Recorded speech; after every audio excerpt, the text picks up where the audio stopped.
Yo ho! What up? Ahoy, What's crypto up? pirates! Welcome to Discourse Syndicate. What's up, you guys? RG3. Guys? And this is the crew today. We are waiting on Dev Kyle, kind of an emergency impromptu stream. How you guys all doing, man? GT, Hexologist on the DS. Been a while, bro. It has been a while. What's happening? Just watching this cringe fest on the I am not the wolf. Oh my god, that guy, the wolf of freaking crypto. Oh my god. He says I'm not the wolf. I'm not the wolf. He's like a little pup or something. I don't know. He's awful. It was so terrible. It's so like he thinks he's a trader, but doesn't, and he calls everything a shitcoin. But then he's a trader. But he's a trader, and he has a bot that trades for him on volatility, on the fact that it is a shit coin. Yeah, it's like dude, that's how you get your volatility. You got to come up with something. I don't know, man. I don't know. It was cringe. It was very cringe. Yeah. So, anyway, so Litecoin Moses, can you hear me? Can you hear us, bro? I don't think he can hear us. Can you hear us? Litecoin. Oh, he's gonna have to. He'll have to exit the cam and come back in again. Y'all can hear me. Sometimes it takes him a couple of times. I can hear you. Good texture. You sound lovely with the StreamYard. Oh, thank you. Yeah, your StreamYard is working great, man. It's going good. Awesome. Yep.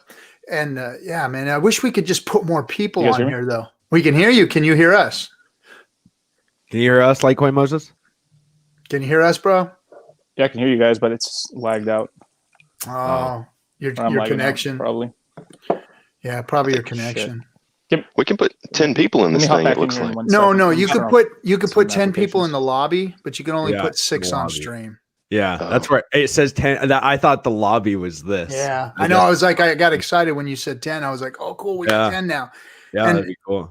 And StreamYard's constantly making upgrades and stuff. And since I've been with them, they've already made a couple of upgrades for us to get the platform bigger.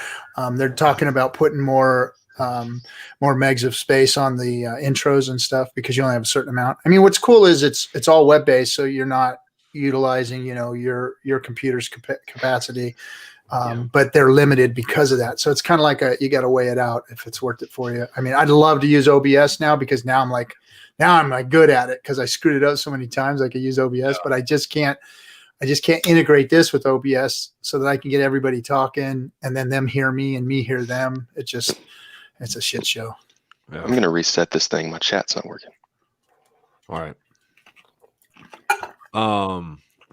What's up, Steph? How's it going, Steph? That just left the joke interview with Wolfie. Yeah, it was cringe. It was just not a very good interview. You could tell that he had he doesn't even know what he's talking about. He doesn't. He doesn't. Let me say hi to Dlive Bear. Hey, thanks, bud. Yeah, we're gonna keep crushing it. Matt Van, welcome. You're always welcome here. Are you on Dlive right now? It should be. No, should be on I got a Dlive. notification for it. You're on. Are you RG3_crypto_pirate? No, RG3_pirate. The other one, that was like my personal one, and I tried to make one for DS, and it wouldn't let me put DS in there. Oh, there it is.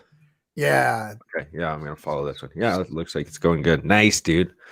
I love Dlive. Dlive is cool, man. I just wish I can like you. I don't know if it's because you have it in OBS or what. You have it like and guys, we're just going to BS for a second until we get Dev Kyle in. He's run a little bit late. But anyway, Hexo, you have it like flowing, like you could see all the lemons in there. When I got that restream chat, I can't see any of that stuff happening. I'd love to make it happen, but it's just I don't see all that stuff unless nobody's doing it, and that's why. But is that where you see everything? Like people are seeing it right now. Like people have sent you lemons and stuff right now. So. Well, guys, it's not because I don't appreciate what you're doing in there. I just can't see it right now. I can't even open the restream chat right now. Yeah, I don't know why it's not open. There we go. I just sent you an ice cream on there. So. Thank you, Hexologist, for the ice cream. You are welcome. But it's funny now, dude. It's like your whole stream is like while you're talking, you're like, "Hey, thank you for the Lambo. Hey, thank you for the lemon. Thank you for the ice Ninja Guineas." And you're like in the middle of the whole thing. You're like, Well, you gotta get you. If people don't know, you gotta go to those questions first, man. I mean, those are the ones that those are your supporters. You gotta go to hit those guys up first. Oh hell yeah, hell yeah. So Brand's in there, Archie's in there, Squarp is in there. Colin, what's up? Still catching all the streams. Okay, Kyle's coming on right now, guys. RG3 makes Hex live streaming fun to watch. Right on. Thank you, guys. Sound is not good. Lags behind. Okay. It says dyslexic hearing. Oh, you have that too? Dyslexic hearing. Dyslexic hearing. Oh, Time RH had someone who could challenge him intellectually. Sure, it will happen one day. I wish. Hexo got attacked last night in the stream. Yeah, dude, I got crazy spam in my stream. Stupid asses. It was crazy. It was like I was just deleting people left and right. I mean, Good Texture was there. I don't know if you were there, RG3, but no, I've had like crazy family things going on the last few days. Yeah, my mother's in town, family, people dying, and it's just been horrible, man. Yeah, broken cars. There, can you hear us now, bud? I can hear you now. Perfect. What's up, Litecoin? Okay. Hey, what's up? Hexologist, haven't seen you in years. I know, man. Decades. Oh, wow, huh? Millennia. In the Hex, in the Hex realm of things, yeah, it feels like that. It does feel like a month is like, holy smokes, bro! I haven't seen you in like 6 years. Yeah. Hey, so what's up? Is another 24-hour coming, or what? Are we gonna do 24 hours? At one penny, dude. At one penny. I'm ready for the. All right, I'm down. 24 hours. We got to keep you healthy, Hexologist. I just don't know how healthy that is. Hey, are you going to try and find another platform? Because I'm searching right now. Are you going to try and find another platform for that, or are you going to just go with the StreamYard? Yes, dude, StreamYard worked awesome for the whole 24 hours. No, you just can't put more than 6 people on. I don't know. It's just like I think it's 6 though. It gets too convoluted, anyways. Yeah. But it sucks because like I even on the chat, like during the thing, I tried to get everybody on and I couldn't. Like people wanted to get on and like there were 6 people and you can't add any more on there, and it's like sorry, dude. And then you just kind of you want to drop people on. Yeah. So hey, so everybody, for all of you who are watching and sitting in the chat room, we've got Dev Kyle on, and I see some questions coming in like, who is he? Dev Kyle was one of the devs that worked on portions of the Hex project, built a lot of modeling with staking and those kinds of things, and helped out with the share price and rates and all how all that it functions. So that's who Dev Kyle is, and also he's created different code for dApps that some of the dApps out there may be utilizing, or he's helping them with. So Dev Kyle is really part of the Hex community as far as the project itself. And then he's also lent some of his help and assistance to some of the dApps. So he's not a developer on those, per se, but he has assisted them when they've asked for help. And he's been really, really kind about it. I've actually seen him, helping new developers that are just starting out in the last few weeks or whatever, helping them with their projects. So without any more rigmarole, he's in the green room now, so I'll bring him up. Dev Kyle, everybody. What's up, Dev Kyle? Hey, everybody. What's going on? His hair looks so nice. I can't get a haircut with the. Yeah, mine's stuck underneath a freaking hat, man. It looks great. You look beautiful. You're a beautiful man. How are you all doing? Good. How are you, man? Doing okay. Very busy. Real life chaos stuff. We bet. Yeah, but otherwise good. It was a very generous intro. Thank you. Oh, well, I mean, I just give credit where credit's due. You worked on the project, and I didn't want to, sometimes you say, hey, Dev Kyle, they think, oh, he's the guy that created Hex. I don't want to put you on the spot to where, you're accountable and responsible for everything that is X and have to answer to all that. But, I wanted to put it in the right capacity. You did work and you did some modeling and you worked on some very important stuff. And help them to change some things at the end that, Hex wouldn't be Hex if it wasn't for some of the changes that you helped to make. So that you need credit for that. And then, of course, I've watched you, helping other projects with some of your work. So another thing, I didn't want you to get associated with every other project that's out there and being their developer, but as somebody who's actually been, lending a hand and saying, hey, look, this is what'll work good. Here you go. I developed this already, or we developed this, and I seen that. So I want everybody to get that straight so that you're not. There's been a lot of attacking lately, and I don't want you to get attacked from any side, Oh, thanks, man. Yeah, it is a delicate balance. So, I mean, I sort of joke about don't put my name on Hex too much. Yeah, there are people who really don't like the project. A couple of them have attempted to dox me, but they're idiots, so they don't know who I am for real. So some other poor bastard named Kyle, I'm sure, is getting death threats. Yeah. Oh, Some my other God. poor bastard. Dang it. Yeah. Packages in the mail. Yeah. Kyle in Wisconsin is just like, who are you people? Yeah. Stop it! What is crypto? I'm just a corn farmer. Yeah. I don't have anything to do with these shrimp. Yeah. Well, it's bizarre. So when I was a kid, I never met another person named Kyle. But now, as an adult and with the power of the internet, I've gotten so many emails destined for other Kyles. Like, not just spam, but like genuine, hey, here's a billing statement for your kid's daycare. Hey, here's an insurance quote. Like, who are these Kyles that also share my last name? Weird. Yeah. That's crazy. Yeah, it's strange. Somebody tried to apply for student loans under my name, so I got sort of a random email. Wow. That's pretty good. Pretty good. Hopefully it was just by accident and not trying to steal your identity. Oh man, so that was actually a long story, or rather, it was long on wall clock time. So I called whoever it was, Fannie Mae or whatever, and said, "Hey, I think maybe I'm getting like identity stolen. Who is this person? It's not me." We figured out that it wasn't me, so okay, no harm done. They have another way to get a hold of that guy. A couple years later, I got sort of a random email that my tax return in a state that I don't live in has been rejected. Oh, jeez. Is it this guy?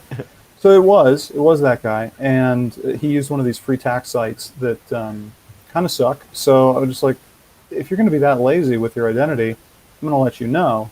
So I did like a forgot password thing, reset his password on the tax site, opened it up, and text messaged him, because he just put in all his information like right on the page. Said, hey, your tax return got rejected. Guess how I know that? And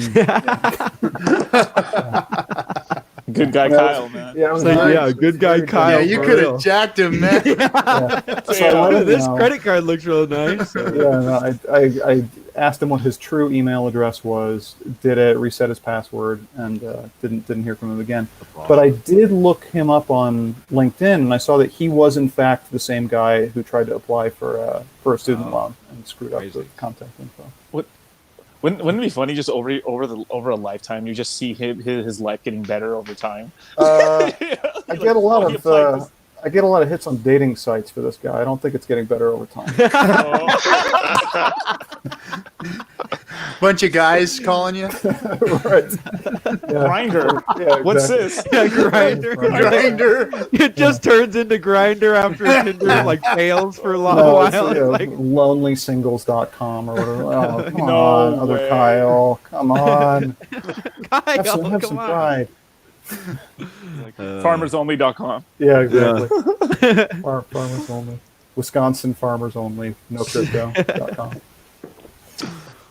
Oh, goodness. How you guys doing? It's a good texture. Pleasure to be on stream with you. Litecoin Moses, same thing. I already talked to these other guys. They're old news to me. Yeah, we're you old too. news. Me and Kyle go way We back. go way back. Like way back to like March or something like that. Yeah. Yeah, nice to meet you, Kyle. Yeah, nice to meet you. Good texture. It's nice to meet you too, man. Yeah. I'm in your dollar cost averaging group for your contract. Yeah, I think I saw you join. Thanks. Yeah. As it turns out, I think we made a huge mistake. We should have gone all in day 5 or whatever.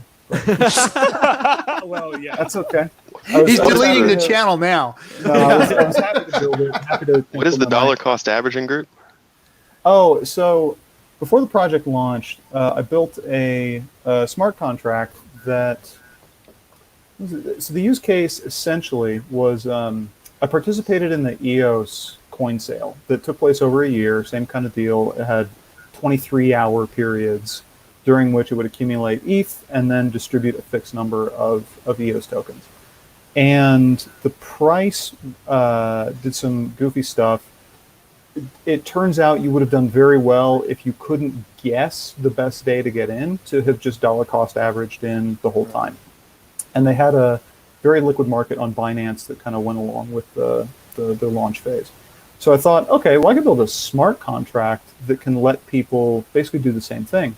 So you put in ETH any day, and then every day the first person to interact with the contract will enter the AA for the day, the Hex AA, on behalf of everybody. And then you can pull out your share at any time in the future. And it will just say, okay, we were in for all of these days together. Your ETH represented this fraction of the ETH over that time. So you get this fraction of Hex back. So it allows people who would like to participate every day, but have, they travel or they can't pay attention to it all the time, to just sort of set it and forget it, and just sort of count on the fact that enough people are trying to touch it every day that you'll get to participate every day. And I put in all the ETH that I had intended to put in during the AA period right up front and said, okay, everybody, here's the contract. I've tested it. I've put my own ETH into it, and there's no escape hatch. So I'm in, and anybody else who wants to be in and participate, I'll try and do the transaction every day so nobody has to pay for it, and you're welcome to do that. As it turns out, price performance has been amazing. So we didn't get that sort of slow ramp that everybody benefited. But that's okay. It's still, I've gotten feedback that it's helped a lot of people who do have regular business travel or who can't get to an internet connection every day and still wanted to participate. That's good. Yeah. Wow. That there's that 30-day chunk where it was really low in the AA, man. Damn, it was good to be in there, man. Yeah. And of course I was holding to my commitment that I was not going to participate outside of the way that I promised I would. Oh, So really? It goes like, oh. I mean, I made a public commitment, and I wanted to hold. Yeah, you did. Oh, Yeah. that's Are his there word. any, Yeah. Are there any plans to actually make the same kind of contract, but then have that? So some of the hex that you get and making it like a laddered stake contract as well, or is that a little bit too difficult?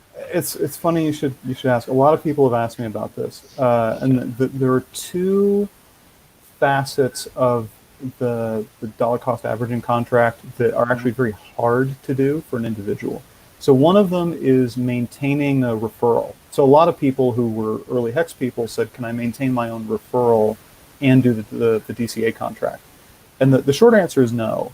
And the reason is you only get the benefit of collective action if you can all act with a single proxy identity.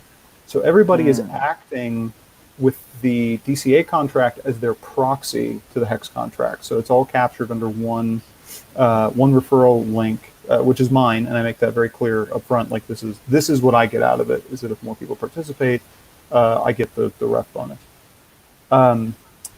So the only way that you can all basically participate with the contract is if, from Hex's point of view, it's one identity. And that's how everybody participating gets to benefit everybody else. So only one person pays to actually do the enter-exit part, and then everyone else, it's just a little bit of internal accounting to get your share.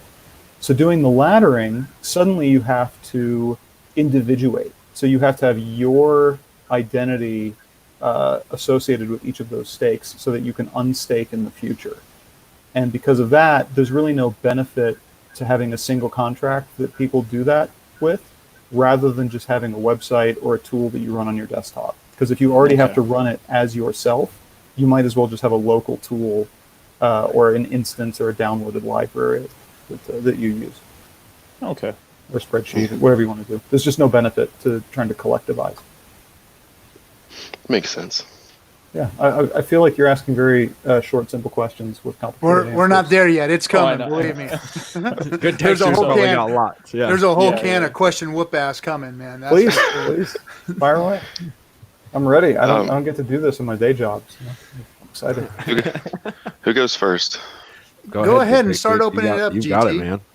So I've got some questions. I expect about half of them you probably will not answer, and that's okay. I expect that a lot of these questions, it would just be maybe not in your best interest to talk about it, or you don't have an opinion, or you're not allowed to express your opinion. So that's probably about half of them. So if there's any question that I pull out, you can just say no, and that's fine. Fuck you is the term on this show. So. I would never. I would never. So what do you think about? So I know in the simulation that you ran that it showed the potential for a 10-year staker to have an 86 gain in their total HEX holdings. What do you think about that number now, given the progress that we've seen? Do you think that it's changed, gone up, gone down? That's a good question. That's a really good question. Let's see how to answer this. So that tool got run with a huge range of scenarios. So in talking to Richard during that part of the development phase, he wanted to get an idea of kind of what the boundary conditions were like. What if nobody shows up to the party? What if everybody shows up to the party? What if 100% of Bitcoin claims, 1% of Bitcoin claims? What if 1% of people stake and everyone else tries to trade? Vice versa. So that number came out of a simulation that I think even in code I named like Richard's scenario, where I asked him, what do you think is the most reasonable set of parameters in terms of what percentage of people are staking and the essentially weighted average stake length? And I just used his assumptions. I may have this slightly wrong, but it's basically 75% of coins that were not the origin were staked. And I ran this both ways, where the origin address stakes everything under its own identity and where it doesn't stake anything under its own identity. So having run it both ways, with origin not staking, but 75 to 80% of other users staking all their coins for a weighted average length of like 2.5 years, you ended up with this 80x number. That also makes an assumption about coming true. At least it's not matching the model. The model was It makes a prediction about what coming true? The Bitcoin claims. Okay. Modeled as a sort of simple exponential adoption. So we used a couple of stats from Byteball, had the most comprehensive stats on these Byteball tokens. Kyle. You're lagging out a little, Kyle. Sorry, man.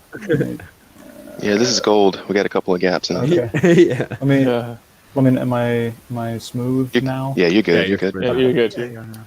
So we had so Richard found data from another project called Byteball that had a similar sort of Bitcoin claim mechanism, where you could claim these lots of Byteball tokens, and we used that data to sort of model an adoption curve.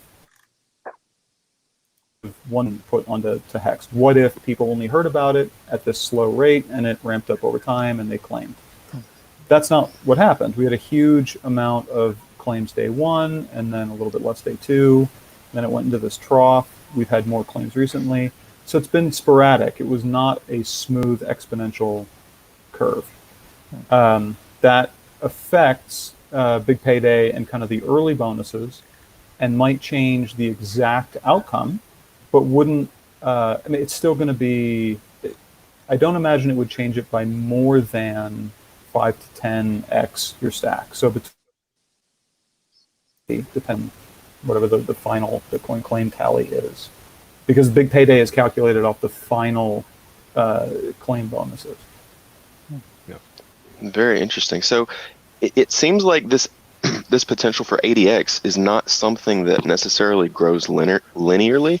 So I wonder if it's even possible to extrapolate what a 15-year potential expectation might be. It's even more. So that's a really good. Would it be possible to extrapolate? I think it would, because it ought to follow the curve. So this graph or a plot that I put together and shared I've seen it reshared, but I don't think people know that I made it, of the share rate or the share price over time, where it looks like kind of like a linear growth over 1 year, and then you see at 2 years there's this huge step with big payday, and then it's sort of linear again, and then a 10-year where it just looks like an exponential curve or like a J curve. So that is not exactly analogous to the returns, but it's very close. So if the share rate is 80 times what it was at the start, that means that somebody with a 10-year stake has made 80x their stack. I think I have that. It's the We Are All Satoshi. It's still back then, right? Oh, I think I have that it's still under that name. I can probably share my screen in just a minute, RG3. Once I find it, we can look at it. So you guys can keep going. Ought to hold true for stakes that are 5,555 days long that started day one. That trend ought to continue. At that point, you've now got stakes that are restakes. So the share rate doesn't give you as much information about what the returns are. So it's possible to look at the first 15 years of the project and say the share rate is basically analogous to the best ROI. After 15 years, you're dealing with restakes, and all restakes have to pay that higher share rate, so their ROI will be lower, even though share rate will keep increasing.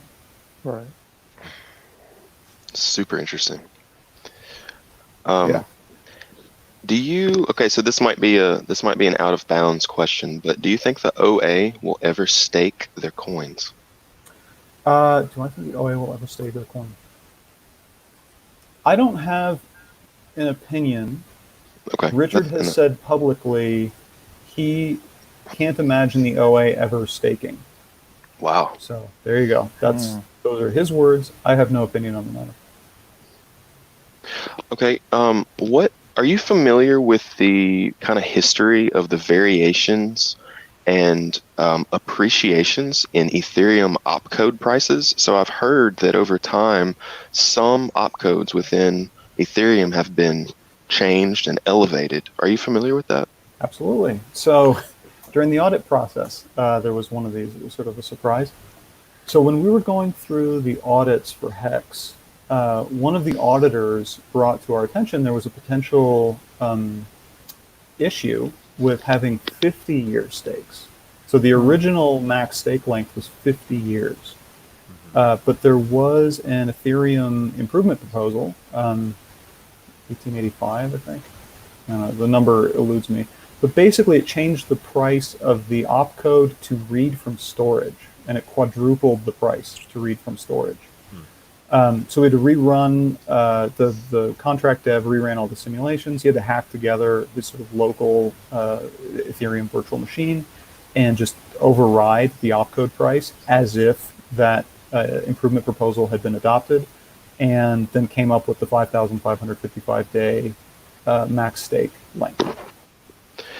So this question this may not be a valid question that I'm asking, but because I may not understand the question that I'm asking very well, but how many roughly is there a way to give an example of how many opcodes are executed per day of stake being calculated? Yeah, so you can get that. So you can run a local node, a local Ethereum node. So there's a few tools that will do that. Ganache is one of the more popular ones. And through some debug flags, you can actually get it to dump the number of the opcodes, the exact opcodes that it's running. And this was sort of the heart of the finding in the audit that pointed out this sensitivity to opcode price. That if you run through the loop that calculates your payout for a stake, if you do that for 50 years worth of days, you will exceed the 8 million gas per block limit, meaning that you could never successfully execute an unstake for a stake that was that long.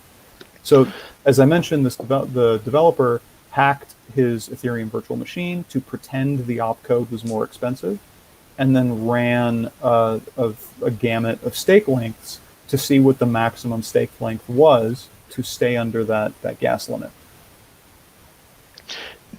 Would it make any sense for Ethereum to not continue to increase the gas limit? Like, would it make any sense for Ethereum to purposefully cripple projects that require high gas limits? Man, that's a good question. So that's sort of a political question.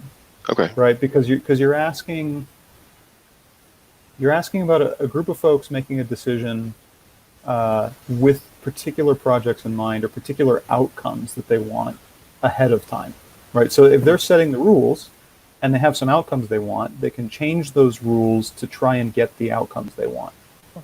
So hypothetically, if somebody really didn't like Hex or some other project that used an obscure opcode, one that wasn't in popular use, they could change the price of that opcode to adversely affect the users of that dApp. Something like read from storage is going to be so common that they would likely break a lot of dApps. So this is a blast radius kind of question. So even if you're motivated to impact some projects and not other projects, if you pick a very fundamental operation like read from storage, you're gonna have a bad time. So does Hex use any obscure opcodes? No, it's all very vanilla. Store things in storage, store things in memory, read storage. So a targeted attack against Hex by increasing particular opcodes, it would be very difficult to attack Hex directly. Yeah, that's correct. So reading from storage, this was the one thing that it was particularly sensitive to because of the way that that stakes are ended. But basically, there's plenty of headroom on staking or on ending your stakes. That is a particularly sensitive opcode. Every dApp has to read from storage, so that would be a very unpopular thing to go after. And it's really the only sensitivity that Hex has, because the number of times you have to execute that code is linear with the number of days of staking. Wow, that's fascinating. Yeah, the dude who worked on it he's a very sharp dude, and he really thinks through decisions. Which is part of why Hex took so long, but we're happy it's in the state it's in. Yeah. Can I ask one? Yeah, can I ask one question about gas fees? So sure. So in that scenario of the 555, right? And at that point, that's about the maximum amount of gas fee we can have per block, correct? Yeah, and so the gas per block is also a moving target, right? Like 8 million was the sort of a soft cap at the time, but we've seen 10 and 11 million gas blocks since then. Right. So they're loosening up there. So it ranges. So for a normal person, right, when they hear that, what would that equal up to as a maximum gas fee, as a fee to actually cash that out? How much Ethereum would that be? So we can do a quick little mental math exercise. So if you're paying for 8 million gas, and the typical pricing unit for gas is in Gwei, which is a billionth of an Ethereum. So 1 million gas is 1,000th of an Ethereum. So you would pay 8,000ths of an Ethereum per Gwei of gas price. So gas, lately it's just been berserk. It's been like 45 Gwei per gas or something obscene. But so that is really a game time decision, right? So it depends like how fast you want that transaction to execute. You can just put it in the transaction pool at 3 Gwei, and maybe you'll wait a week and it'll get done. Or if you need it done in 10 minutes because you're buying a house, you'll have to kind of pay through the nose. Yeah. Got it. So I'm gonna kind of switch gears unless anybody has any other question about that. No, have at it. No. So this is kind of a very hypothetical question, but do you think that it could ever be possible for the origin address to, in order to reward holders, people that have been loyal to the project, people that have been staking and using the protocol as it was designed, do you think it's possible that the OA could ever airdrop coins onto holders through a scheme such as setting a 5555 stake and then emergency in staking it 1 day later? Oh yeah, so I actually proposed something like that in a staking deep dive document. That such a thing could be done. That there's a way that you can strategically reward your other stakes, but also basically punish short stakers. The idea being, if you know what people have already done, so there are people who are already committed to ending their stakes the day after big payday. So if you are a substantial holder, a whale of any kind, for example, I know somebody who has like 500 million hex because they did the smart thing during those cheap days in the AA, they could stake some chunk of that to dilute everybody who they know is only going to be credited with the big payday +1, and either end their stake afterwards or just make a super long stake the day before. Sometimes at some point when it's too late for short stakers or for opportunists to do anything about it. The OA is a good candidate for this because obviously they have a huge amount of equity in the project, and they pay a penalty to do that, but it's their penalty is mitigated through the penalty splitting thing that some people complain about. But the basic answer is yes. I wrote about it a bit in the staking document, which they're all kind of interlinked. If you go to the contract in layman's terms, there's a link to the staking deep dive, which at the end it talks about the idea of sacrificial stakes, which it basically has two effects. One, it directly rewards other stakers by giving them a credit for the penalty, but also it increases the share rate because those stakes that get that penalty will receive a better ROI than had there been no penalty. So it sort of artificially inflates the share rate. There were a couple of simulations that I ran with with a special actor that I just called the Goon, somebody who just had a little bit of hex, but they staked hex every day during AA. They bought a little bit and then staked it for 5,555 days, and then the day after big payday, they would emergency end stake every day, and you could see a noticeable difference even with just small amounts like 1,000 hex stakes that they just emergency end stake every day. It accumulated over the launch period, and you could see a dramatic difference in the share rate at the end of even just 2 years because of all the little penalties that people have been accumulating and then ratcheting up that share rate higher and higher. Wow. This is kind of another question in a similar vein. Do you think that there's any possibility that the flush address is what contains all of the ETH that is entered into the adoption amplifier, right? Yep. So is it possible that at some time in the future, let's say after big payday, is it possible that the flush address or whoever owns it might find it advantageous to add that liquidity to Uniswap as a price stabilization effort? Ooh, possible. I know possible isn't really the question. The system is designed so that these addresses can do anything you can do. They have slightly different rules. Yes, it's possible. Liquidity on Uniswap is excellent to insulate against price movement.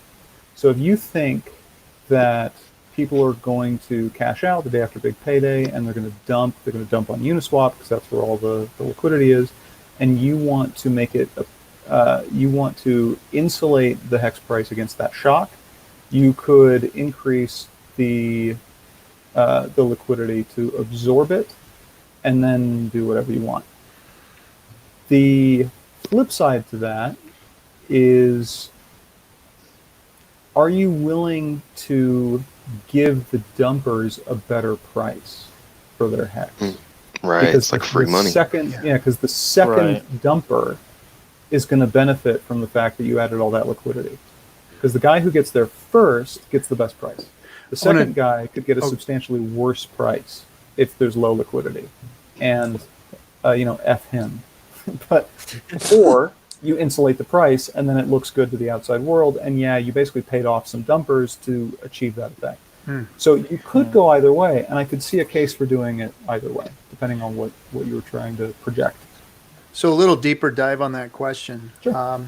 when the flush address system and the addresses were set up, was that before or after the reality of V1 Uniswap was made available? Was that set up before or after they realized V1 was there? So OA was in place when I came across the project in, was it 2019? So that was already there. Uniswap existed, but I don't think it was known, at least to the community, certainly not to me at the time. And I assume not to Richard, because he never said anything about it. The flush address actually came out of the AA system, which was not in the design when I came on board. It was an idea that was added later, and then the flush address was just part of that, so an additional piece. So they weren't created in unison. Then they were just separate. They're realization of Uni, and then the flush addresses were created separately. It wasn't. Yeah. Again, taking everyone at their word. Richard never said a word about it. The other dev on the the other devs, because there were other people I interacted with at the time. None of them knew about it. The community didn't know about it. Uniswap did launch, I think, in 2018, so it did exist, but I don't think any of us knew about it. We weren't really. Was it part of conversations then? Right. Okay. I just, like the first few days that we were even launched, I don't even remember Uniswap even being like a thing. And it might have been, but like probably for the first 5 or 6 days, it was like I remember trying to trade it on Bidesk because the Uniswap wasn't even it wasn't even a thing for like first probably 10 days or something like that. Yeah, it wasn't. So, on the radar. Day 10 days when I heard about it. Yeah, it definitely existed, but it wasn't on anybody's radar in the community. Yeah, I didn't hear Richard talking about it at all. And then once we found out about a Uniswap, it was like everybody's like, "Holy smoke, this is really cool." It's actually a really cool smart contract. So, yeah, no, it's a great system. So after the big payday is over and the adoption amplifier has basically expired, the OA is their only source of income at that point through penalties? Yeah. And from that point forward, they will just continue to collect exactly 50% of penalties into infinity? Yep. Okay. I was looking through the code the other day trying to get more of a grasp on that, and that's what I saw, but I wanted to make sure there wasn't something I was missing. Yeah, no, that's it. It's during the bonuses, during the bonus phase is kind of it keeps up with everybody else, but then after that, it's all voluntary action that can pay penalty. I have a real quick question, Kyle. So the OA for those bonuses, what was I going to say? Richard said that something about if more Bitcoiners free claimed, it's or because not a lot of Bitcoiners are free claiming, the OA is actually getting a lot more of the bonuses because not enough people are getting free claims. Is what did the like what I didn't understand how that was how they're receiving more.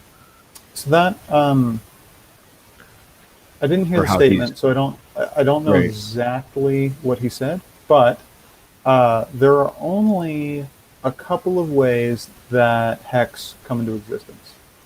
There's inflation, which is only paid when you end a stake. There's the AA. So when you exit the AA, it mints coins.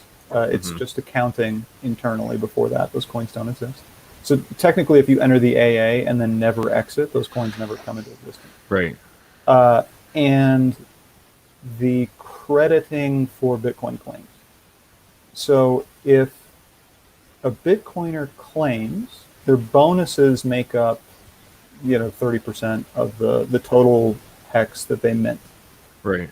The OA gets a copy of that 30%, but that means that the other 70% come into existence, and the OA didn't get a copy of those. Okay. So,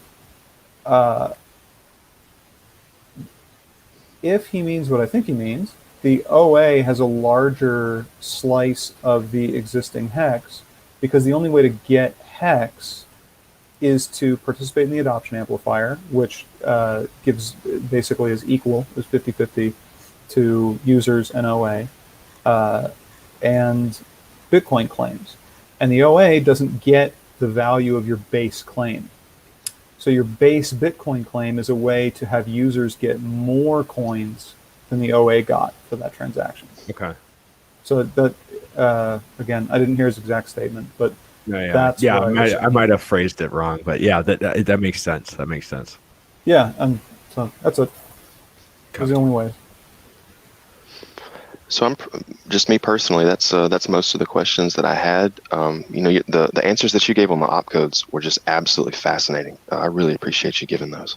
Oh, you're welcome. Yeah, there's a lot. It's funny. So I came into this project. I know I've given this history, I think, the last time I was on here.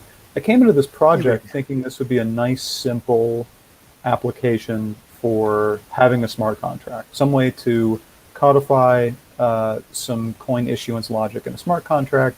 I could learn Solidity. I could kind of get into the ecosystem. But once you get involved, it is quite a rabbit hole. And then you get into this minutia, I think, as you were alluding to, about opcodes and the project's sensitivity to changing the underlying platform. Like, could some cabal of influential Ethereum people say, hey, guys, we ought to increase the cost of such and such opcodes, no particular reason, and it happens to impact projects they don't like.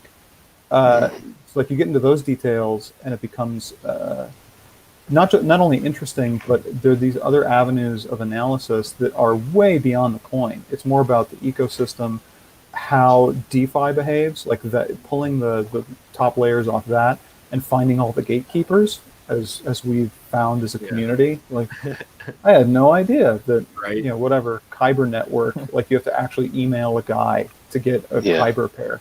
That's terrible. Yeah. Were there any situations or circumstances when y'all were building out the code in which y'all were using a particularly obscure opcode and then thought about it later and said, okay, so it never even happened. It was never even Nope. Okay. No, it was all very, very straightforward. The only thing that became somewhat complex, actually there were two things, and I meant to make a YouTube video about this, but then COVID. So during the audit process, there was this whole analysis done on the way that the Bitcoin claiming was validated, and a huge amount of energy went into that aspect of the project, of how the Merkle tree, or the proof, was generated of the Bitcoin snapshot, and how you knew that there were no malicious addresses that were inserted, and how you knew that somebody was making a genuine claim, and how you knew that someone could make a claim on behalf of someone else, like through a relayer who pays the Ethereum. How can you encode all this stuff? How can you pre-process the tree? And we spent many, many, many, many cycles just going over this with security auditors. No one gives a shit about any of that. It doesn't even come up. Did y'all have to write custom code to generate that Merkle tree hash that's embedded in the contract? Yeah. So there's actually an incredibly clever solution to that problem that the main dev came up with. That it's actually an excellent generalized solution to a couple kinds of Merkle tree attacks called pre-image attacks, and we did it. So it's moments of pride in the project. Again, nobody gives a shit about any of that. No one tests any of it. No one asks about it. And yet that's where the lion's share of attention from auditors went. I noticed around probably close to half the smart contract seems to be completely centered around the Bitcoin claiming. Oh yeah. It's an enormous part of the logic. That was the first place that I tried to make code changes and discovered there's all of these ridiculous constraints on the Ethereum ecosystem, like the number of variables you can declare. It will just suddenly stop working. It'll say, too many. Stack depth is too great. With no indication of what you did to make that happen. So it's like a ton of trial and error. And rather than storing things in memory, you have to convert things that would be variables to computations just to avoid that problem, but it's not clear where you do that and where you don't do that. There was a little miscommunication at first where I was trying to help, and Richard was just relaying the things I was saying to the main dev. He and I didn't have direct communication. And that guy thought I was an asshole who was just like coming in and messing with his project, as opposed to just trying to learn, just trying to help, or just trying to like give suggestion. We got over it. I feel like we're electronic buddies now, but at the beginning it was a little funny man in the middle thing. Wow, that is fascinating. Hey, Hi, Gary. welcome, Funding Jim. What's up, dude? I was listening for the past 20 minutes, but this is one of the best streams. I mean, a lot of times it's jovial and it's dream building, but I just love all the mechanical stuff, like you said, that gets a lot of us might be curious because it has an engineer, and is this a finished product or is this a marketing kind of project? And I love this kind of conversation. This is excellent. You may have already covered it earlier, so forgive me, and I'll just replay the stream after this ends. But did you already cover? You did say these hypotheticals. I know Good Textures had these in the past about the reward from potential OA without being speculative, but just there's so many things that people used to think was a risk to the product of the OA and the intention versus a programmed, immutable, this is how it is forever, locked contract. So there's so many things about this that I like the OA having options, whether that's an entity, whether it's an African priest, voodoo priest, I don't really care. But I do like the flexibility, and I really admire how much happened before release, before launch of, like you said, these iterations of security and these iterations of how much of the contract is about the BTC claim process, and the things that a lot of us that might be relatively new to crypto speculate about the value of something, and we don't understand really how much whales or people that have been in BTC for quite some time are concerned or interested in their privacy, interested in their why would I claim that? I risk. A superficial person might say, oh, I'm going to reveal who I am because I'm going to claim this free thing. No, that happens on exchanges. That doesn't happen with this product, Yeah. And getting to those core things that the cypherpunks and the people that initiated or kicked off this idea of crypto, I just there's nothing else I can promote other than Hex when it comes to crypto, the crypto realm for these reasons. So I like that. But the thing I did want to say is a lot of people staked in different belief based on when they came into the product or the launch phase. Now we're about halfway through, or a little bit over halfway through the launch phase.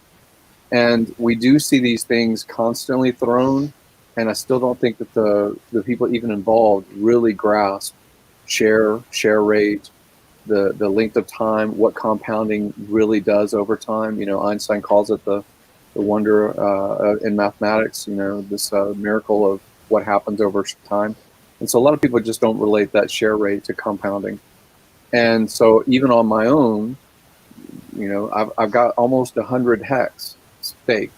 So at 100 hex, I'm really concerned about what's my share rate. I'm making a joke, obviously. Yeah. But what I'm saying is, if it's days after BPD, if it's days before BPD, people have this analysis they have to come to and say, should I early in stake? Should I do that, a week before because I'm trying to front run, Should I do that just because that's the most prudent thing to do to preserve my share rate and extend that amount of time?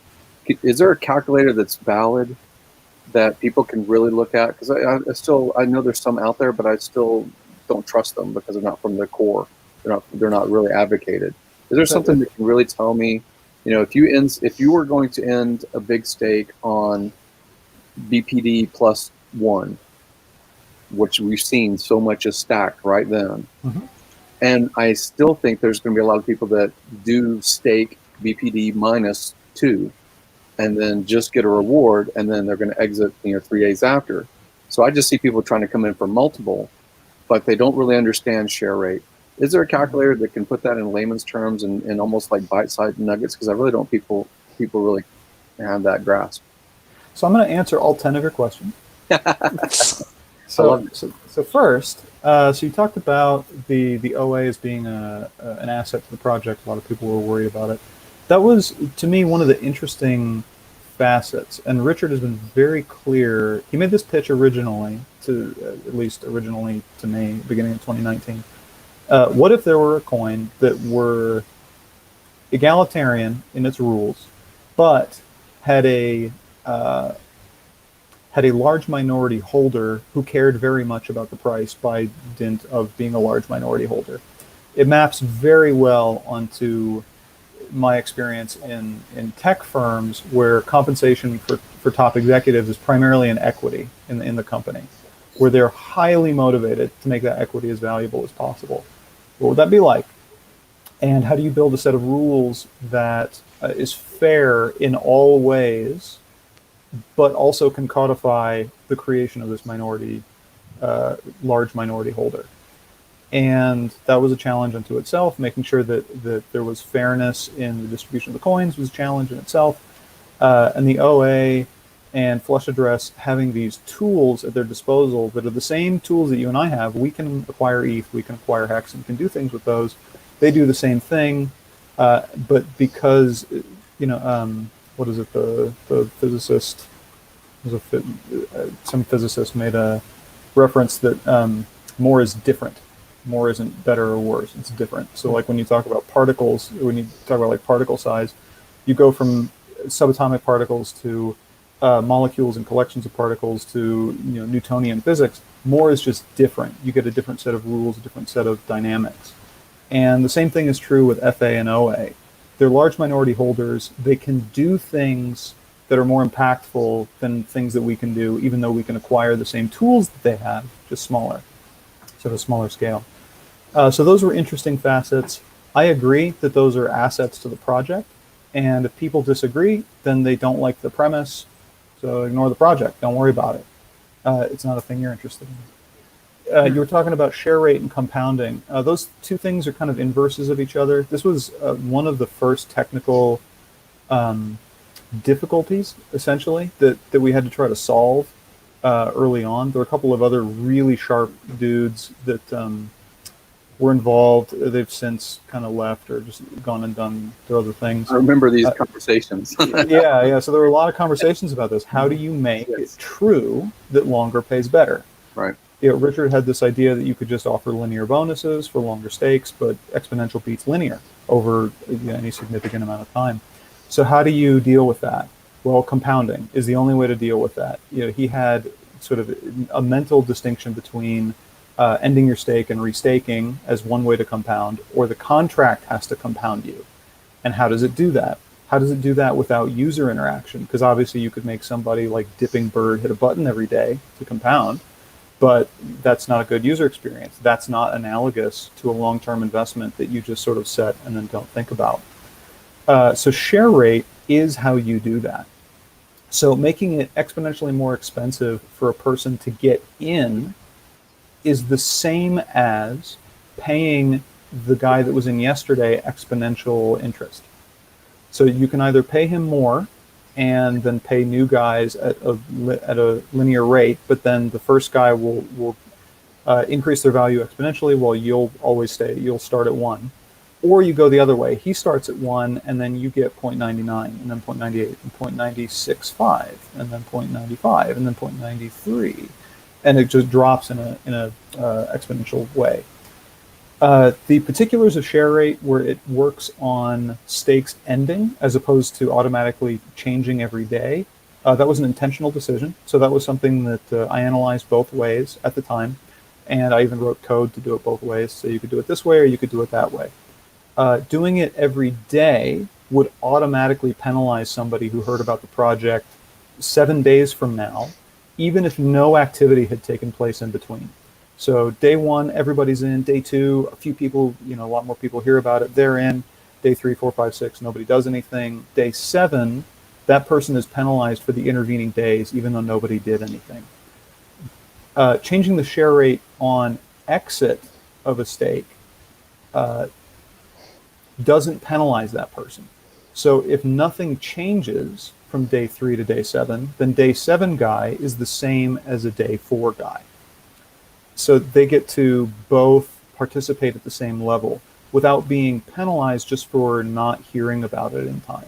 It's all about interactivity. It's all about what users are actually doing that should change the state of the system. It shouldn't automatically change. So it deviates a little bit from true exponential cost in that you have to have activity every day to change that share rate. So it's almost exponential. It behaves exponentially because in practice, people are ending stakes almost every day. But if there were a period where nobody did, then the share rate wouldn't change. And so people could just keep starting stakes at the same share rate for all of those intervening days. So you also asked about other tools like privacy. So there's no revelation of who you are or anything with the Bitcoin signing. It uses a Merkle tree, which is the same sort of proof, which is validated against a Merkle tree that Tornado Cash uses, which is a blessed sort of anonymity technology within the Ethereum ecosystem. So this is a well-known technique where you can prove membership in a set without revealing who you are in that set. And the Bitcoin claim does the same thing. So there's really no concern there. You should be much more worried about sending selfies of your driver's license to, whatever.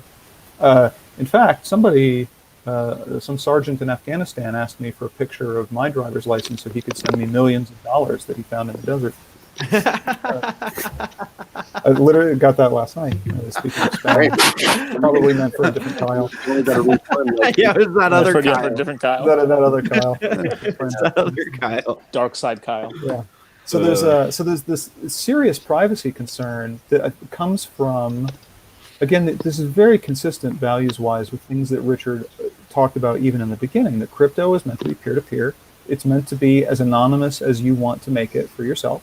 It's meant to be trustless, and it's meant to disintermediate all sorts of transactions. So things like private exchanges, meaning private exchange of tokens.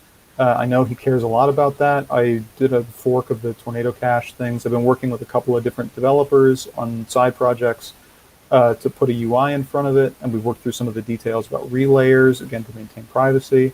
I know he cares about margin trading in a trustless way, so I've been working with folks on that. I haven't been able to do code as much as I want, but just helping people kind of come up to speed on interoperating with these platforms that do margin trading. I have written a bunch of utilities and code that other projects have used and are free to use that interoperate with HEX or that do calculations that you might care about. For penalty calculation or whatever. You asked about penalty calculators. There's one that I know exists that shall remain nameless because it doesn't have good intentions. Right. But I have been told by people that it is accurate. I have not used it. I know that one, and I've looked at that one. But again, when I look at share rate, and I'm trying to say for the same reason you just said, I don't really broadcast. And so I wanted something that either the community can integrate, like Firebun and Steph. They're obviously doing some amazing things. You have done so much for the project as a starting and as you walk through this process yourself. So I was just curious if somebody could put something that is for good intention, because I just have so much. There's so many people that I know that have been familiar with HEX, but they are mystified over the should I just wait until right after? Should I put it out 10, 15 years in the future? And if I'm looking at trajectory, even though I might want to go to college, I might want to be a specialist beyond college, I still want to have flexibility along that journey. So when it comes to these two fundamentals, I don't like that phrase so much, but these two things that are happening at the same time of BPD, and this one big event, plus the share rate compounding, so much drama is happening in those 3-day window. So I just wondered how to really frame that, not just for myself, but for people that digest this content later. So the way that very few people actually ask me about this, but for everyone who has, basically the answer is you will always have more HEX if you stake longer, and you will always have less HEX if you emergency end stake and restake for any reason. So the question is, how do you want to manage your time horizons? and so this is sort of a portfolio theory question. If I think that I will need some amount of cash in 80 days, then I should stake for 80 days. If I think I'll need it in fewer than 80 days, then I should take half and do fewer than 80 days, and the other half and do 80 days. There's no absolute answer. And while I understand you're asking about tools created in good faith to help people discover these answers, I started working on some JavaScript to do a calculator that somebody could embed in a website, and I put it down because I think on the whole, that is a way for people to hurt themselves more than to help themselves. I agree. So it's just that it's not that code can't be written and hasn't been written. I just don't think you're doing yourself as much a favor there as you are. Let me put it a different way. Rather than planning how to emergency end stake, plan how to make it through a stake. Yeah. Yeah. Exactly. Well, see, that's last comment, and I'm going to step and just listen. My last thing is, I've noticed the not just the good intention before this was ever launched, and not just the good intention of people that contributed in community as it got built and developed before launch and after, but I think that the world is kind of crying out for people that kind of say that they're going to do something and follow through. And when you say, there might be these tools to say, my good intention when I spoke at 20 years old or 30 years old or 40 years old is what I spoke back then, but nothing really holds you accountable. I love that this actually holds you accountable. It's kind of cheesy when I look back on it, the phrasing and how I kind of overlooked the mathematics of a truth engine. I really do like you just said, is people might have good intention and they may say this is how this will work, and it will work because it's math and it's coded. And I really like that. Even though it may be possible people will look at it, they'll look at all kinds of ways to basically short circuit or cheat the systems of, I want to complete this thing, I want to find a partner, I have this goal to see 50 countries. People always have a bucket list they start out in, and they often put it aside because something else of human nature changes their mind. So I really like the way you frame that. Oh, thanks. Good talking to you. Good to see you. Yeah, Good to see you, Crypto Coffee. What's up, guys? What's up, Coffee? How you doing, bro? I'm good. I got caught up in the Richard Hart live stream. This is a particularly geez. I see spicy that. one. Yeah. I heard that he end? How did ripped it end? a new ass at the end there. It was I the was same old watching it. shit, really. It was the same old tired arguments. And I mean, Richard definitely was losing it a little bit, but it was hilarious, obviously. It's the same shit every time. It's, I don't like Richard Hart. What if Richard runs away with the ETH or whatever? Where does the ETH go?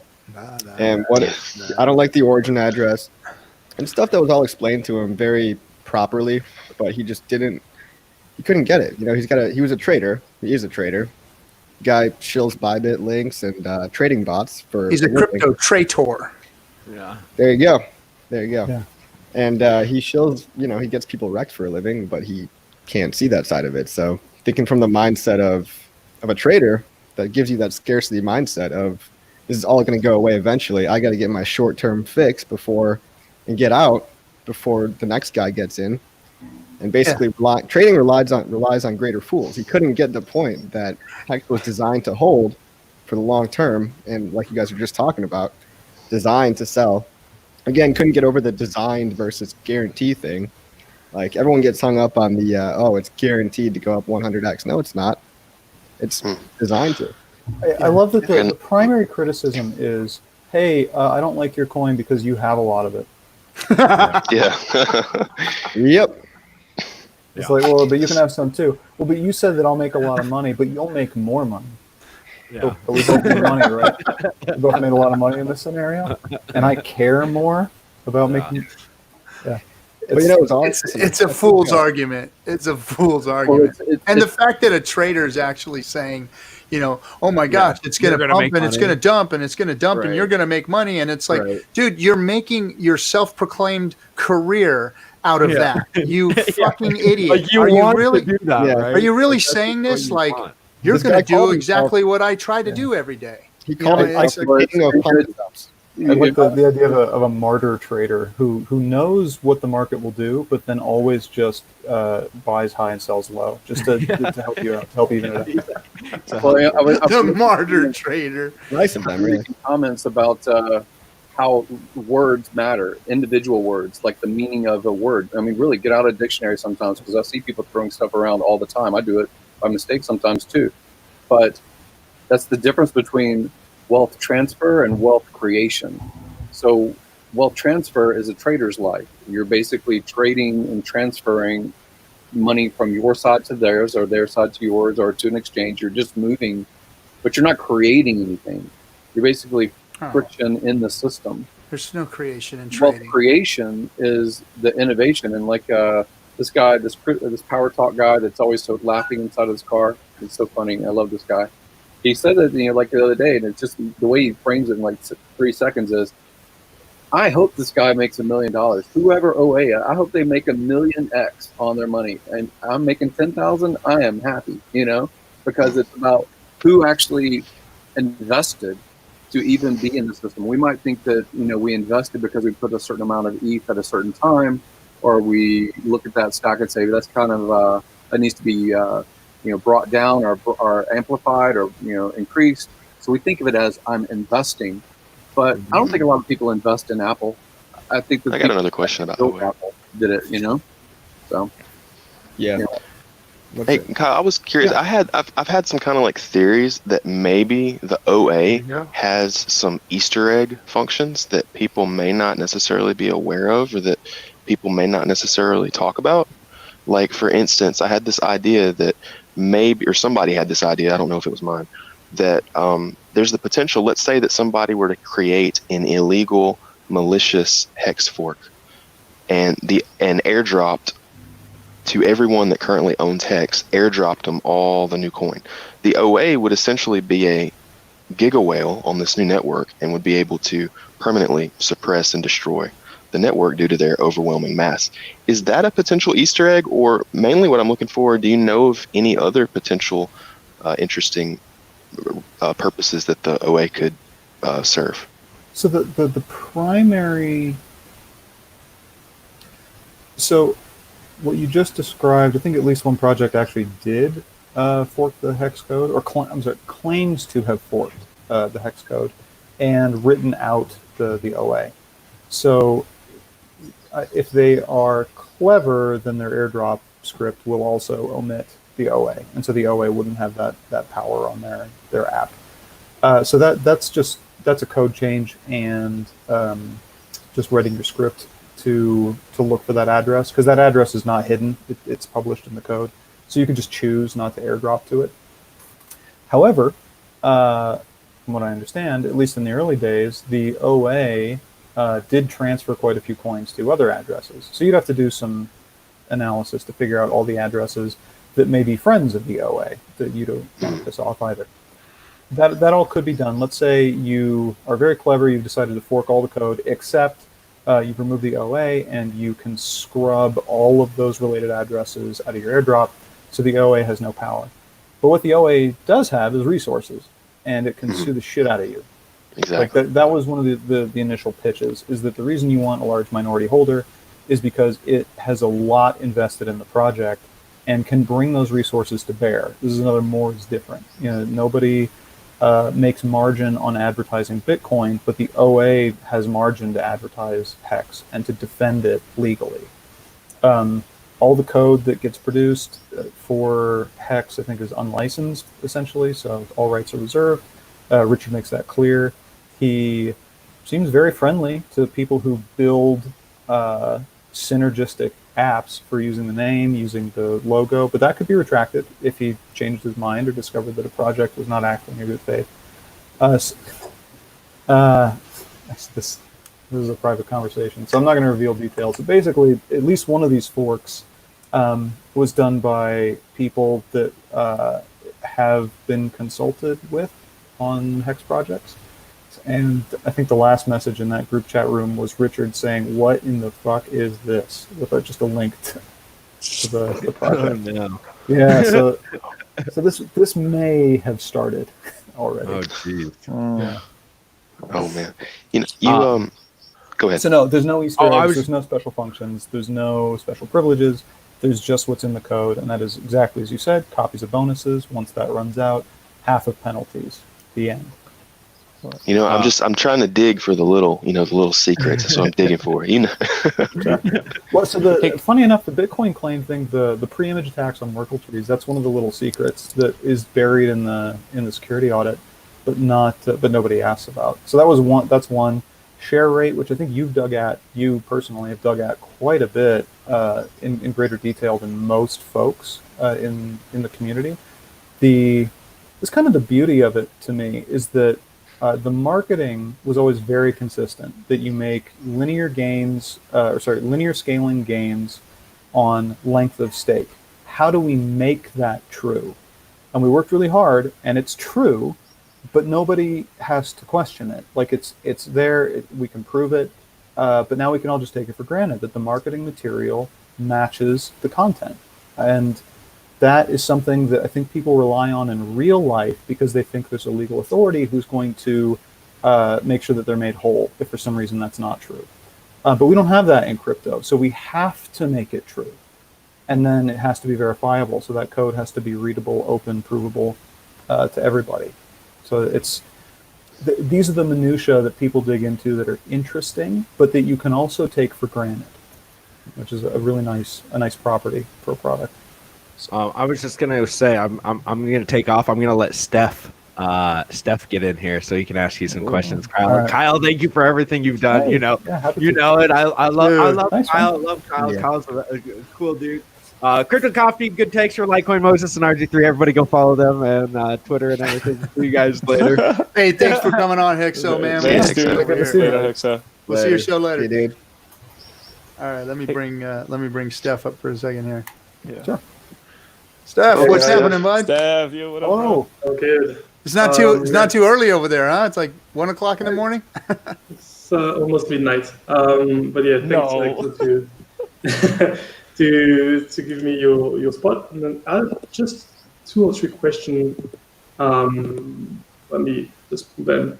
So we already started mentioning that I think earlier on the stream, but there is like 4, in my opinion, there's about 4 actions that the OA could take, right? And it could be on all of the fund, or it could be even split across the fund of the OA. One could be just holding the fund, eventually selling them, burning them, staking them, or doing any other kind of action, like providing liquidity on Uniswap. So it's like 4 or 5 different kind of action. And so my question is mostly like a thought exercise, but my question is like, what do you think is the pros and cons of all these different options, like holding, selling, burning, staking, or providing liquidity? And then what, in your opinion, is the most likely to happen moving forward? Obviously, I mean, things are dynamic, so things could evolve over time, but yeah. So I think the answer will change over time, but so we look at all 4 options and the context in the last 6 months that so we've learned some things. So the first thing we learned was that showing a very high stake percentage, so that either coins were off market or were locked, says that there's a lot of faith in the project because the coins aren't going to be traded. But the market cap's low. So when trying to convince new people to come on board, it looks like a tiny market cap coin, nobody cares. So let's try a different thing. Let's leave the coins unlocked and just free. In theory, they can be traded. This is the sort of exit risk or collapse risk that people talk about. Oh, OA is going to have all these coins, they could just dump them. And the project has to trust that won't happen. So this is the just hold and do nothing option. That's kind of what we've been doing. I think that's the pattern we've been in, is that there are some very large holders who are just doing nothing with the coins. There is some risk of price collapse, but that only hurts the people who have all those coins. So there's a tension there in what you might want to do in terms of exiting your position now versus having a high market cap to convince more people to come on board. Market cap seems to be a very marketable feature of a coin.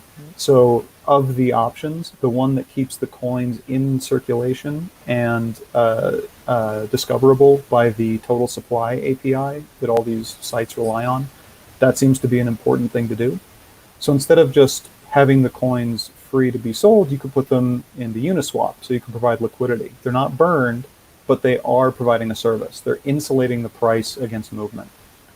However, one of the things we talked about earlier is that you're also then making it more lucrative for people to dump because they can't move the price as much. Even if they're very large whales as an individual, they just don't have anything compared to what an OA or an OA surrogate could do.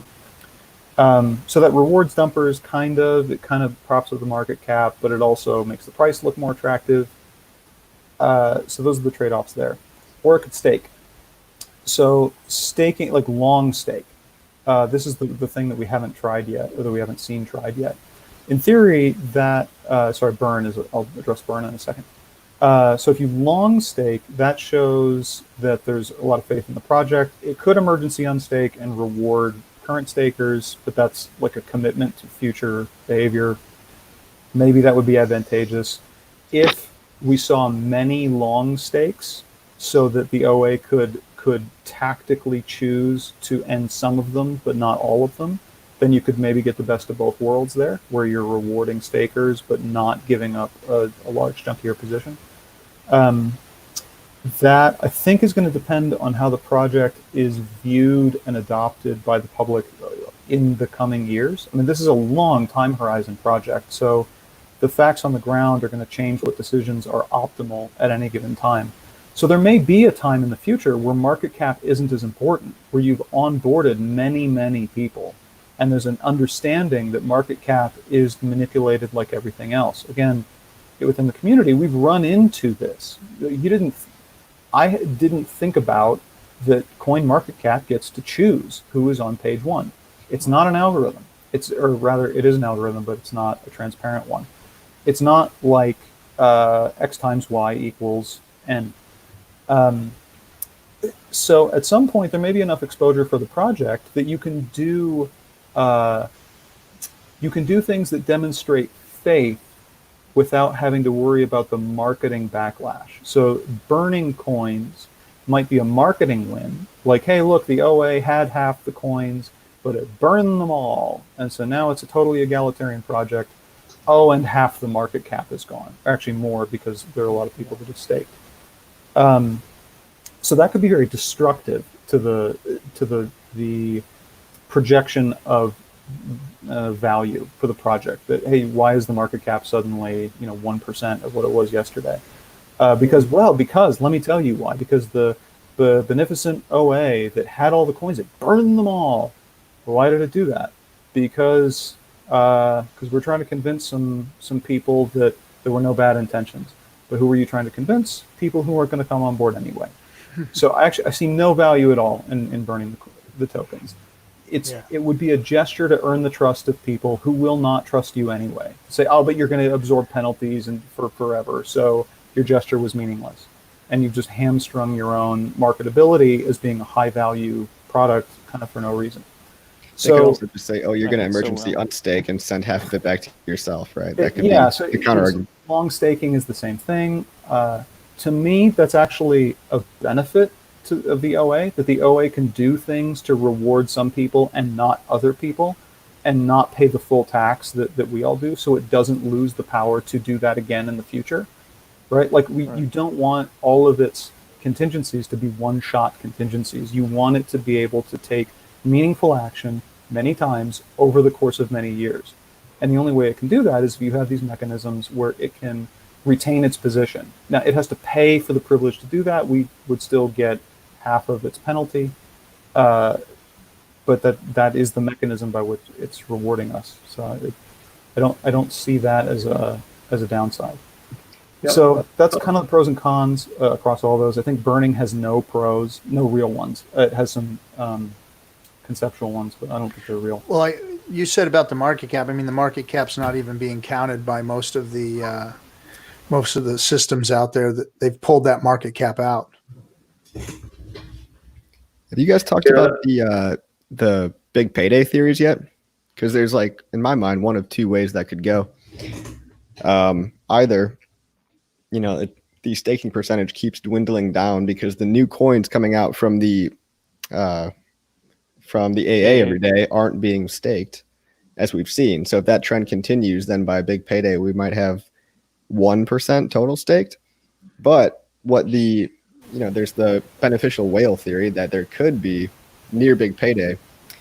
Maybe if the OA noticed a lot of short-term stakers trying to take advantage of the big payday and sell right after, they could come in with some really big stakes and lower everybody's rewards on big payday, and then quickly afterwards emergency unstake, sending all the rewards to the real believers, but obviously giving half back to themselves.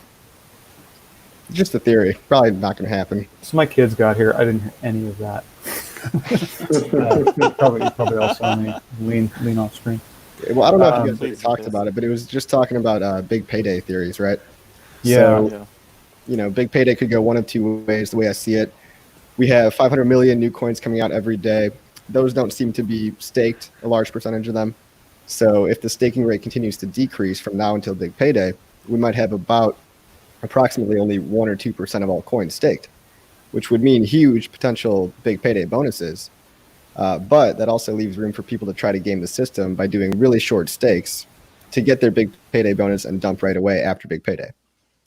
But what whales could do is they could come in and be kind of beneficial whales, and they could do some really large stakes to lower the rewards for everybody on big payday by making the staking percentage a lot higher, but then quickly emergency unstake them and send a lot of the rewards back to the people that really believed long-term after the people that were short-term, big payday, taking advantage type people get out. Does that make sense? Yep. Yeah, so we looked at some of these scenarios in terms of, so early on there was a proposal for how to compound people's gains that had this awful side effect that learning about the project even one day later means you made like 1% of the guy who got there the day before you. And so like day 1 through 5 was profitable. Everybody else was a pleb. So that was an undesirable property. So we played with a lot of these things about stake percentages, things that the OA could do or that other big whales could do strategically to insulate the gains from big payday. So it becomes a marketing point that you can make. Right now, I think it's 4x or something. I haven't looked at the UI in a while. But that could be suppressed down to 2x. But it would not, you may not be ahead in absolute terms, but it's about the health of the project long term. And if you underpay people who are just going to dump, let them dump less, and then emergency unstake or do whatever, and then other people in the long term will be better off. And I guess the final point I'll put on, Steph, on your question on the things the OA can do, pros and cons. I think the evidence so far is that the OA is doing long view good things, and it's not focused on short-term gain things. Again, it's tried a couple of things, or its surrogates have tried a couple of things so far, high stake percentage and high market cap. So far, high market cap seems to be better for the project. Uniswap liquidity was good for a while, but maybe that's hit a point of diminishing returns. I think we're going to see more experimentation, is basically what I'm saying. We have about 6 months of launch phase left, so there's a little bit more time for experiments. And I think whatever the chatter is closer to big payday and what the state of being gate kept is closer to big payday will determine a lot of what actually happens. And with that, I should probably drop, unless you have one more quick question. What about margin trading? It's coming. Can I ask one little simple question about Yeah, sure.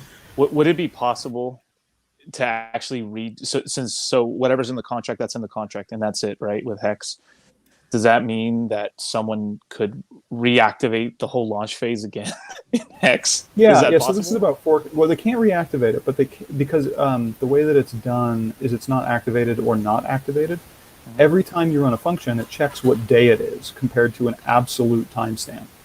and then that's just the day it is. So you can't ever go back in time because that timestamp is in the contract also.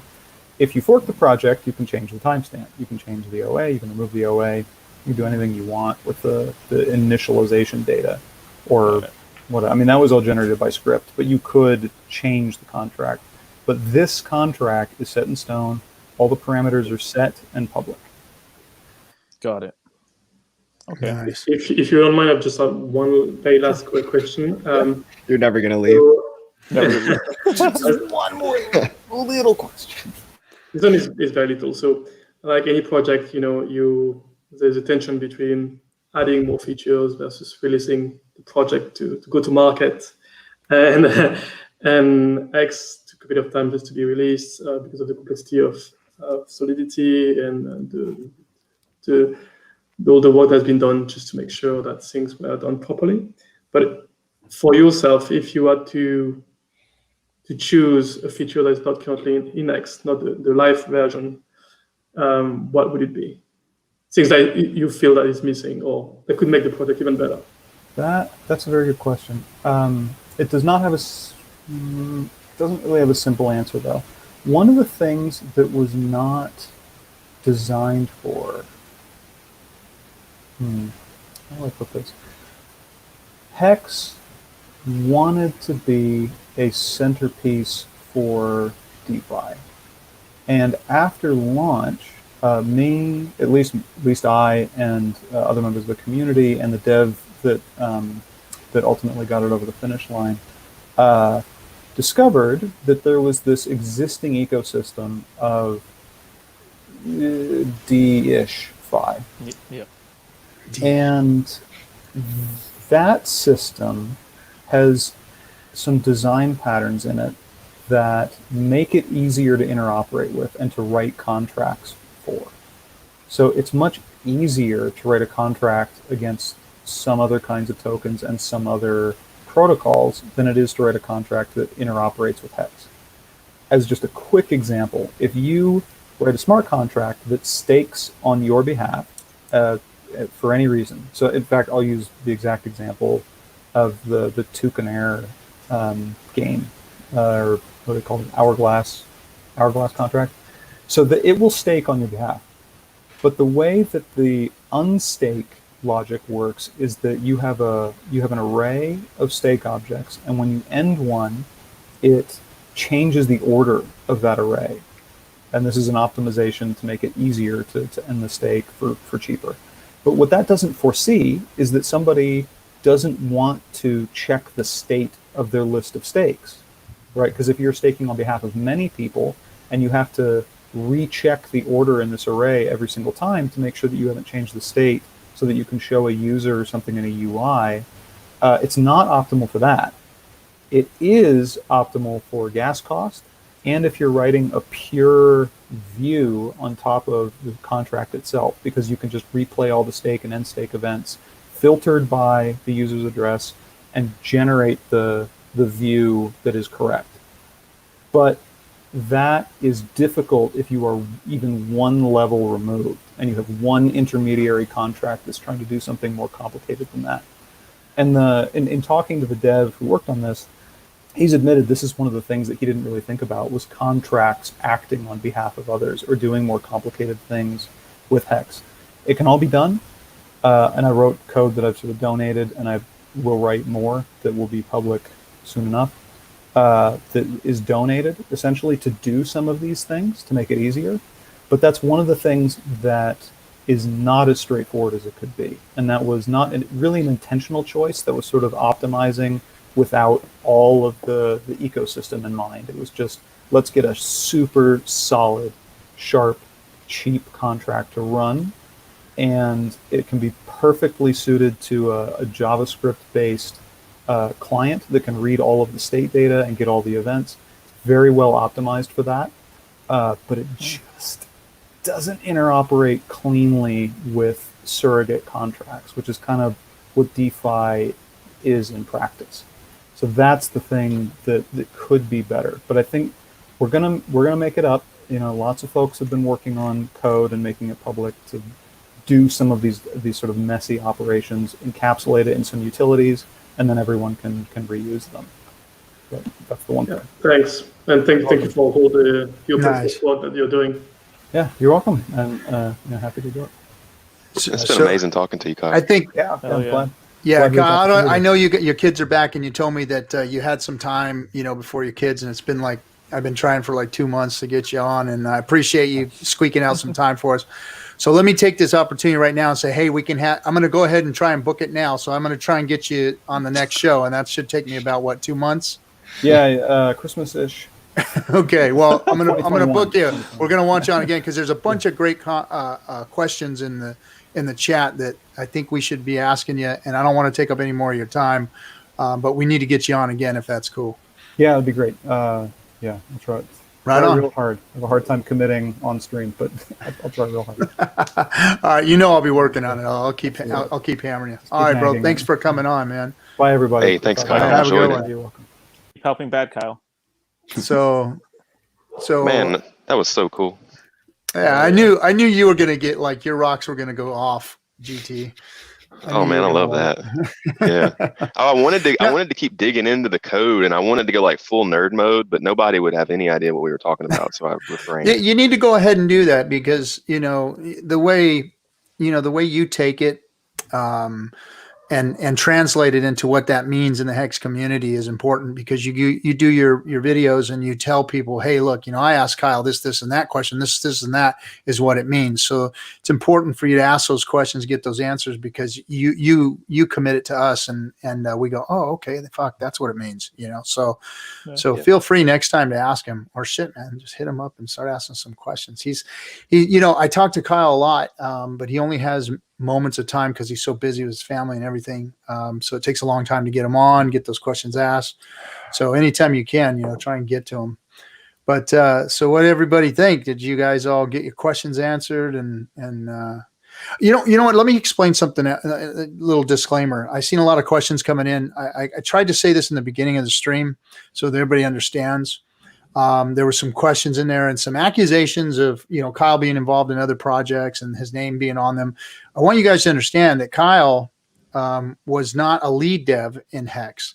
He was a participating dev that was asked to come on to the project to help with parts of it. For instance, the Bitcoin claims, doing modeling for staking and for share price and building that model as far as the share price not being the compounding interest part of it. So he built a lot of models for that.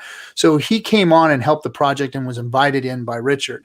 And also through some of that and some of the code that he's wrote, some of the dApps have been asking for some of his code, and he's actually donated to them. Some of them have taken care of him for that, for them. So if you see his name on contracts and whatnot, it's because the guy's been donating his code to them. He's not involved in any of those other projects as far as being a dev on those projects. He's a contributor is what he's been. And he's been a contributor to the Hex and the whole Hex community. So those of you who are saying, hey, everything's built on Hex sucks and it's a scam, shut up. First of all, because not everything's going to be. We haven't seen anything good yet that's been, hey, amazing, wonderful, yeah, cool. But that's not saying something can't be built on it. So don't FUD out everything, and don't blame Kyle for anything that's out there because he's actually just a contributor to all these people and helping them try to build better dApps. So go easy with some of these questions I've been seeing. For sure. Hey, Steph, I got a question for you. You mentioned what is a feature, or something you'd like to see. I was wondering on your end, do you know of any tool that actually shows you a chart of future market supply? Because I know that's been advertised in Hex as something you could potentially make. Do you know of any tool like that, or are there any plans to build one? You mean within the Hex ecosystem? Yeah, so I'm imagining like a chart that would be public to anybody about how much Hex is expiring on each day, or how much Hex could potentially be minted on each day in the future. Yeah, I think this is something, I don't think it exists, but something it's really feasible right now. You have some sort of distribution on when, the stakes and the amount of Hex are unstaking at some point, or likely to unstake at some point in time, because people could still unstake.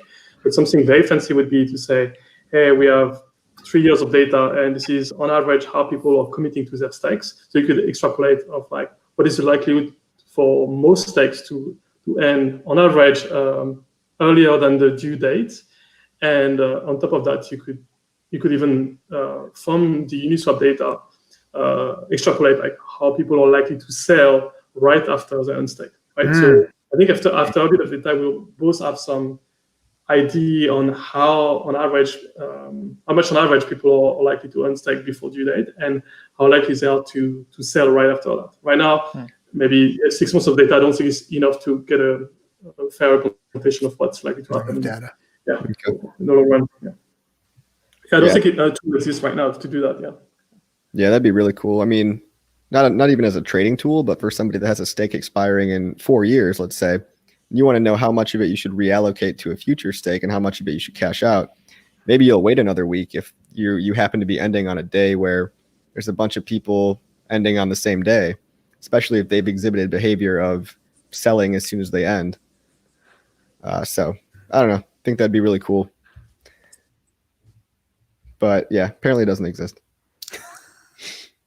Hex.vision shows future stakes ending. Maybe I just don't know how to find it. It's a chart that I haven't found yet. It's in there. I mean, does it show like a timeline though, or on every day? You can put in a range of days. You can put in specific windows or something for yourself. But there's a lot inside of the Vision platform. That you can go as deep as you want to. Yeah, you can just do snapshots and then see, and then ball them up and look at where everything's at and what stakes are ending. Third option in the dashboard. I'm looking right now.